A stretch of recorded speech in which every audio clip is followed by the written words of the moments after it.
ఎన్నిసార్లు చూసినా చూడాలనిపించేటటువంటి సినిమా కల్కి సినిమా. కొన్ని సినిమాలు థియేటర్లో హిట్ అవుతాయి, ఓటీటీలో ఫ్లాప్ అవుతాయి. ఇంకొన్ని సినిమాలు థియేటర్లో ఫ్లాప్ అవుతాయి, ఓటీటీలో హిట్ అవుతాయి. కానీ ఓటీటీలో అయినా థియేటర్లో అయినా అదరగొట్టినటువంటి సినిమా రీసెంట్ టైమ్స్లో కల్కి అని చెప్పుకోవచ్చు అనమాట. ఈ సినిమా లాస్ట్ 5 నిమిషాల కోసమే చాలా మంది థియేటర్కి 10-15 సార్లు వెళ్ళారని చెప్పి మీకు తెలుసా?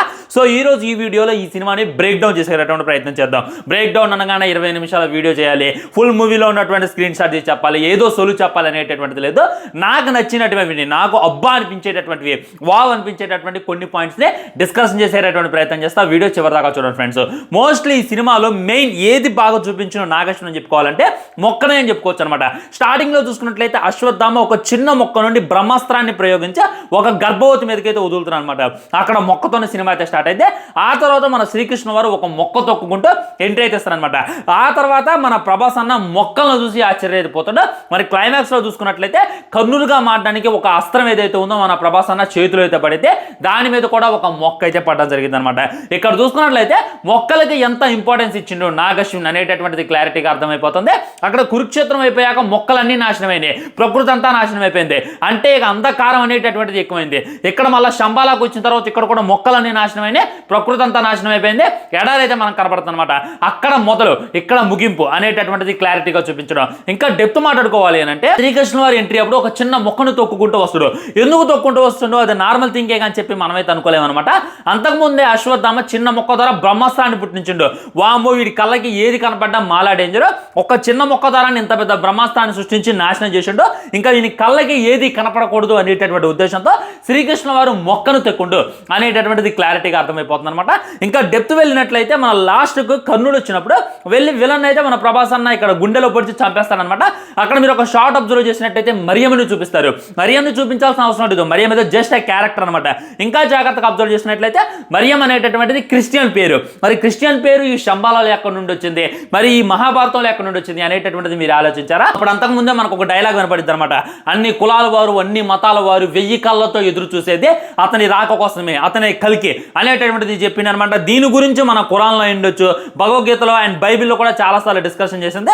ఖురాన్ బైబిల్లో చూసుకున్నట్లయితే దజ్జాల్ అనేటటువంటి వాడు వస్తాడు, వాడిని అంతం చేయడానికి మళ్ళీ మన ఈసా అలైహిస్సలాం పుడతారు అని చెప్పి ఖురాన్లో బైబిల్లో ఉందన్నమాట.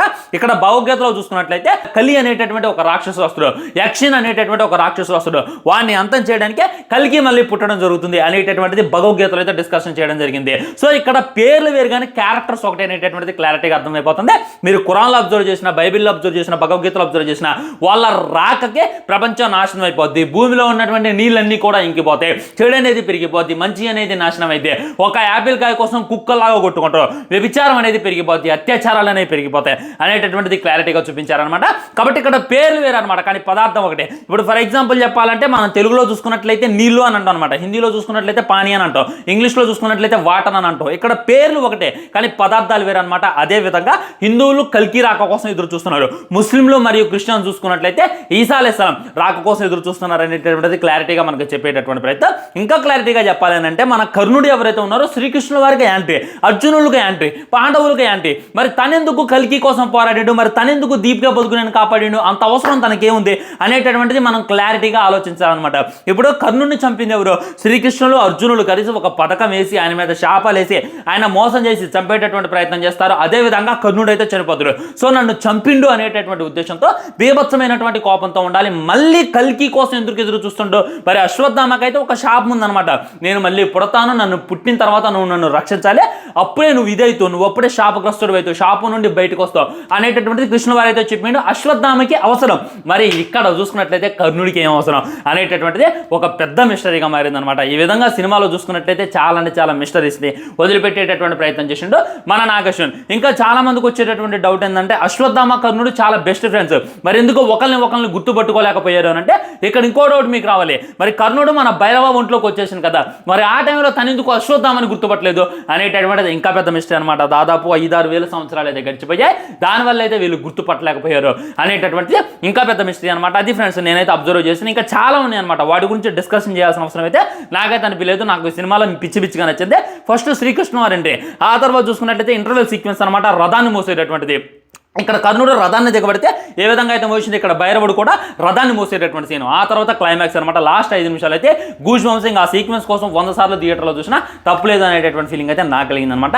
ఈ విధంగా ఈ సీక్వెన్స్ గురించి మీతో డిస్కషన్ చేయాలని చెప్పి ఈరోజు ఈ వీడియో అయితే చేయడం జరిగింది. మరి మీరు మోస్ట్లీ సినిమా ఎన్నిసార్లు చూశారు, మీకు సినిమాలో బాగా నచ్చినటువంటి సీన్ ఏంటి అనేటటువంటిది డెఫినెట్లీ కింద కామెంట్ చేసేటటువంటి ప్రయత్నం చేయండి. వీడియో లైక్ చేయండి, షేర్ చేయండి, ఛానల్ సబ్స్క్రైబ్ చేయండి. వందే మాత్రం, జై హింద్, ఉంటావా, నమస్కారం.